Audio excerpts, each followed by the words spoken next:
Rob Breaux and Craig Wells with you this morning. Also with us, and a bit of a legend on this program here the last couple of weeks, we're bringing on women's basketball bracketologist from ESPN, Charlie Creme. Charlie, how you doing today?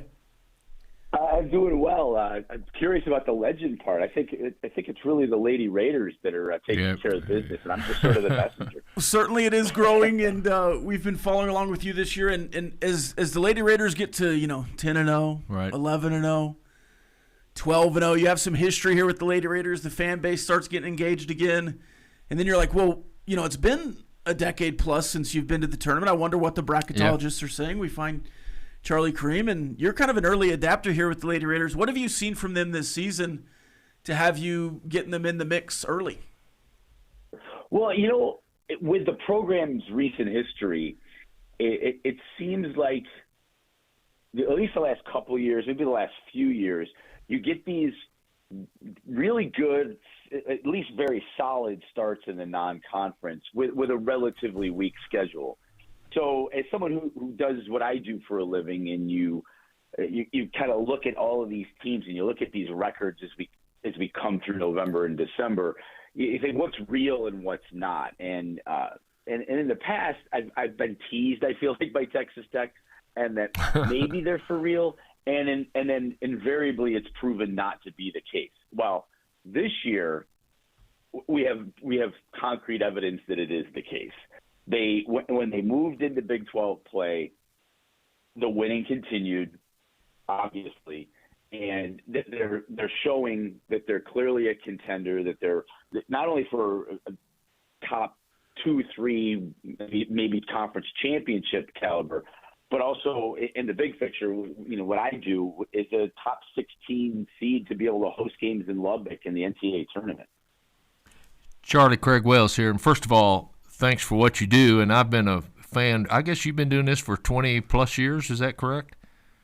It is, and when I hear someone say that out loud, it strikes me how is that possible? Yeah. But yes, I think we started this in 2004. Yep. 2003, 2004. So, yep. We're over 20 years. That's mind-boggling to think that bracketology on the women's side has existed that long, but man, it's been incredible. Well, having girls that played college basketball, I've been a fan for a long time of the way you do your business. But one of the questions I have is, you've got Texas Tech currently as a 4 seed. When it comes to seeding teams in conferences, if a team doesn't play another team twice in a conference, but the team that's right behind them played somebody twice in there, does that make a difference, your conference record, as far as, I know winning's the ultimate, but like if you've got a 9-9 record in conference and somebody else has an 11-8 or whatever, or 11-7, do you does that affect seeding that much? Not so much anymore.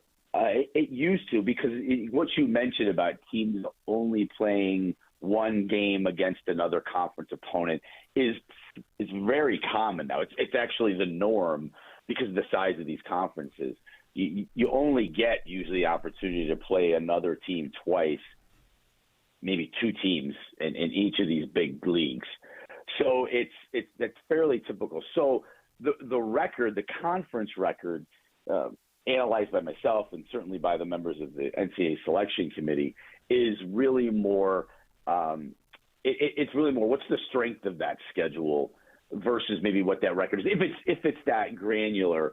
And it's really a lot of what's the overall schedule strength, not so much maybe they do break it down by conference, non-conference schedule strength, so they want to see if you went out and challenged yourselves when you had something under your control. But the hey, did we play West Virginia once or twice discussion isn't that prevalent anymore, because it's pretty much the norm now to only play a game or another team in your league once. It's unusual, or it's I wouldn't say unusual because it's every year, but it's that limited window of how many of those teams did you play twice. Back when it was the Big Eight or something like that, everybody played everybody twice, and it was a true full double dip round robin. It was great. It was an even playing field. But conference schedules are just not an even playing field anymore either. And sometimes certain teams benefit from a favorable conference schedule. Maybe they get to play the toughest teams in the league or their toughest competitors at home, or their chief competitor for a conference championship had to play the third place team twice, or they only had to play them once, and they come out with a conference championship as a result. And there's nothing wrong with it. Take advantage of it and just play the schedule that's in front of you. But how we look at schedules now is definitely very different, and it's not that it's unfair, so we're going to elevate this other team because they had to play somebody good twice. It doesn't really come into play all that much. It's just more of an overall evaluation of the schedule. So currently the non-con, I think the only team it's in the field, your field, is Mississippi State that's in the non-con that you played here in Lubbock. With the strength of schedule in the non-con, specifically for the Lady Raiders, what is the ceiling if you keep winning? Can you get up to a 3? Can you get up to a 2? What does that look like for the Lady Raiders?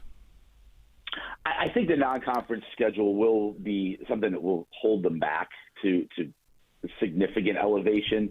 But if you keep winning and not losing, maybe is another way to put it, and there's that 0 in that column to the right, it's hard to ignore, regardless of the schedule. I think realistically a 3 seed is in play. I'm not sure about a 2 only because you're looking at the other teams that are competing for that spot, and they're SEC teams primarily, at least the way I see it right now. And those teams have opportunities on an almost nightly basis to rack up quad 1 wins, whereas the Big 12 is a good league. But there's not as many of those quad 1 opportunities, and that's what it's for. When we're getting into is a team of 4 seed, a 2 seed, a 3 seed, those conversations really do center a lot on quad 1 record, and really more specifically number of wins in quad 1 and strength of schedule. So how did you come to that record? Your overall record, and the opportunities for other teams to both strengthen their schedule and get more quad 1 wins that we're talking about that Texas Tech would be in competition with is greater going forward than Texas Tech has. Charlie, I think a lot of people would, you have a lot of analysis, as you just explained a tiny bit of it, going into putting these teams in certain positions.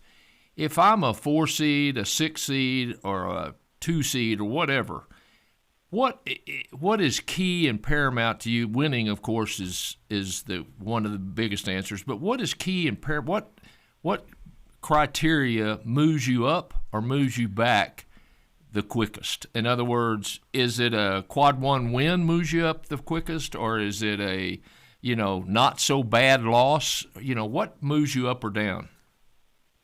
It's those quad 1 wins. You think you nailed it. You get a big win, you get people's attention, and particularly the people on the selection committee. You get their attention with a big win. And for instance, with Texas Tech coming up, they've got at the end of the month, right? They've got Iowa State and TCU, I think, back to back, right, at home, and I think they're at home. Those games are going to, especially if Texas Tech goes in undefeated, those games are going to have a lot of eyes on them, a lot of attention, and if they can win one or both of those games, then those are going to be quad 1 wins given where those teams are situated in the net. And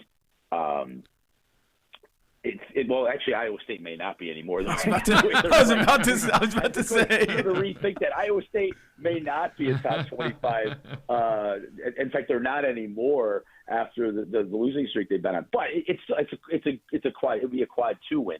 And let's also take into consideration that if Iowa State's healthy when they play Texas Tech and Texas Tech wins, the committee notices those things. Right now, Iowa State's not healthy. Yep. So now we're getting into really granular stuff, I know. But the simple answer to your question is those big wins. Big wins move teams forward. Or if you're playing a really, really good team and you play really competitively, that can also move you up. I mean, for instance, Louisville played South Carolina really tough earlier in the year, and it elevated Louisville, even though they lost the game by 2 points. Michigan took UConn to the brink a little bit and played them into the fourth quarter tough, lost by 3, and that elevated Michigan, even though it was a loss. So those things can happen too. But in the case of Texas Tech, I think it's win these games against the best teams on your schedule left. And that's also going to put you in position to win the Big 12, the third-rated conference in the country, and that has a lot of merit as well. All right, appreciate your time, Charlie. Thank you for calling in. We'll hope to get you on another time with these Lady Raiders continue to winning. Love to. I appreciate you guys having me on. Appreciate it. You Yes, bet. sir. Thanks for what you do, Charlie. You can follow Charlie at Thank you. ESPN.com or on Twitter at Charlie Creme. Thank you, Charlie. We'll be back after this on the End of the Bench, 100.7 The Score.